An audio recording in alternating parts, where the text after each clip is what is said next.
Ministre, la parole est à Monsieur Mjid El Guerrab. Merci, Monsieur le Président. Ma question s'adresse à Madame la Ministre des Armées. Madame la Ministre, ce week-end, le terrorisme a encore lâchement frappé à Gao, au Mali. Des civils ont été tués et certains de nos soldats ont été blessés. Dans le courant de la semaine dernière, le PC de la force conjointe G5 Sahel avait déjà été pris pour cible, faisant plusieurs victimes. Je voulais commencer par rendre un hommage appuyé à ces victimes, ainsi qu'à tous les soldats de l'opération Barkhane. Depuis 2013, 22 de nos soldats sont tombés au champ d'honneur pour que la stabilité puisse régner en Afrique. Sur le terrain, j'ai personnellement pu me rendre compte de l'engagement et de la qualité du travail de nos militaires. Madame la Ministre, le Sahel se situe peut-être à des milliers de kilomètres de Paris, mais sa sécurité dépend de celle de la France. Loin de nos frontières, le combat contre le terrorisme se joue aussi là-bas. Ce combat, nous devons le mener à son terme et nous devons le gagner. Cependant, les pays du Sahel doivent pouvoir assurer leur propre sécurité.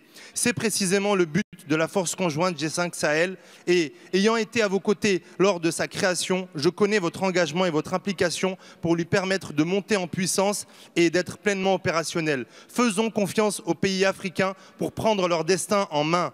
Et pour citer le capitaine Thomas Sankara, un Africain s'adressant aux Africains, il leur disait « Comptons sur nos propres forces ». Madame la Ministre, ma question est simple. Maintenant, quelle est la suite? Quelles sont les prochaines étapes pour combattre le djihadisme au Sahel et donc en Europe? Comment accompagner plus encore la force conjointe? Quelles options envisagez-vous aujourd'hui pour permettre au Sahel d'assurer sa propre sécurité pour que l'espoir de la stabilité et de la paix y renaisse enfin? Merci. Merci, Monsieur le député. La parole est à Madame Florence Parly, ministre des Armées. Monsieur le Président, Mesdames et Messieurs les députés, Monsieur le député. Excusez-moi, petit problème technique. Moi aussi, je veux rendre hommage à ceux que les attentats de la semaine dernière ont touchés à Sévaré puis à Gao. Maliens,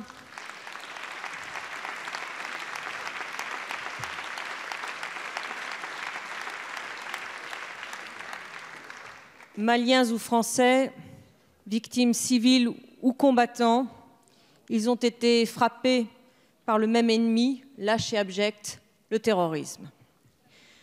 Je veux également saluer l'engagement et le courage de tous les soldats français qui participent à l'opération Barkhane et qui combattent.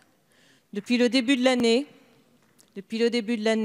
ce sont plus de 120 djihadistes qui ont été maîtrisés, mis hors de combat, dont un grand nombre sont des chefs importants.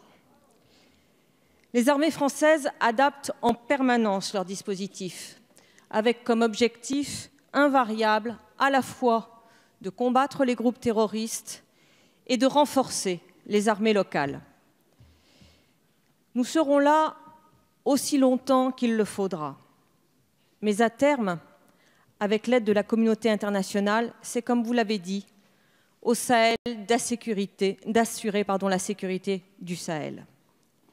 Dimanche, la force conjointe du G5 Sahel, qui est désormais opérationnelle, a relancé 2 nouvelles opérations.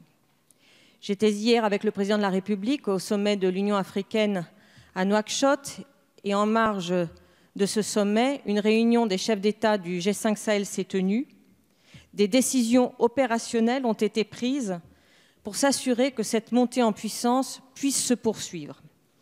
Et nous comptons naturellement sur le soutien de la communauté internationale. Enfin, pour terminer, l'action militaire ne suffit pas.